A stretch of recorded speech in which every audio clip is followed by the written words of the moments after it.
Kinwestiyon ni Pacman ang judge's decision at ng referee sa laban nila ni Jeff Horn. Si Jinky at Coach Freddy naman, kakausapin daw si Manny kung dapat na ba siyang magretiro. Nagbabalik si Dean Castillero. Kandidato para sa Fight of the Year. Ganito inilarawan ng coach ni Jeff Horn ang Pacquiao-Horn fight sa press con pagkatapos ng laban. Accidental head clashes in there.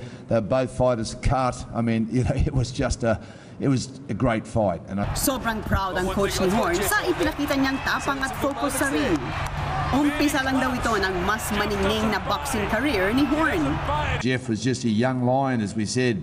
He was hungry, he was skillful, just had to execute well on the day, and there's nobody better that I know of that can execute a plan than Jeff Horn. I was happy that I won the fight. I'm just stoked that I'd won it, especially unanimously.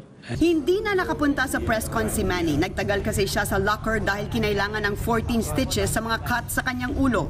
Nakabantay ng todo si Jinky na inaming kakausapin si Manny tungkol sa posibleng pagretiro sa boxing. Mag-retire na siya. Mas maging happy ako at saka si Mami D. Saka, of course, yung mga anak ko. Si Coach Freddy, pag-aaralan muna ang video ng buong fight bago kausapin si Pacman. I'm going to watch the tape, sit down and talk to Manny about it. We'll have a discussion about that, yes. Sa Thanksgiving Fellowship na inorganisan niya pagkatapos ng fight, hinikayat ni Pacman ang mga Pinoy na huwag maging malungkot at mag-focus sa pagbibigay ng pasasalamat sa Diyos. Even I'm in the top,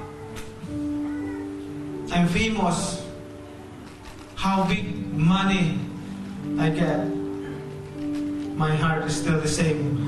I feel the heart of the poor people. Naiyak ang buong pamilya nang ikwento ni Manny kung paano siya nagsimula. I cannot believe this, that a boy, alam nyo, a boy selling donuts, selling ice cream, no sleeper in General Santos City become known all over the world. Nang magpahinga sa kanyang kwarto, nilagyan ng antibiotic cream ang sugat sa ulo ni Pacman dahil sumakit ito nang mawala na ang anesthesia. Kinwestiyon ni Pacquiao kung bakit walang warning si referee Mark Nelson sa paulit-ulit na head clash, necklock at siko ni Horn.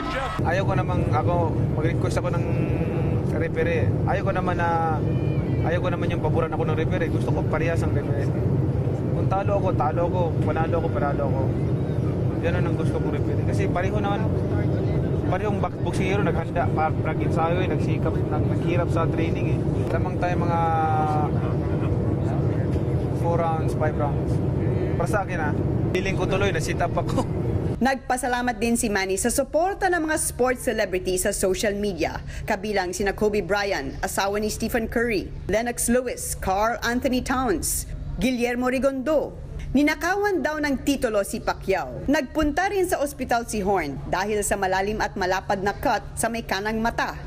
1 oras lang siya nagtagal at dumalo pa sa post-fight victory function sa Town Center. Kahit na agaw ni Horn ang WBO welterweight title, may mas matibay daw na pinanghawakan si Manny sa buhay. Diane Castillero, ABS-CBN News, Brisbane, Australia. Hi guys, keep watching The Score for the latest sports updates and don't forget to subscribe to the ABS-CBN Sports in Action YouTube channel.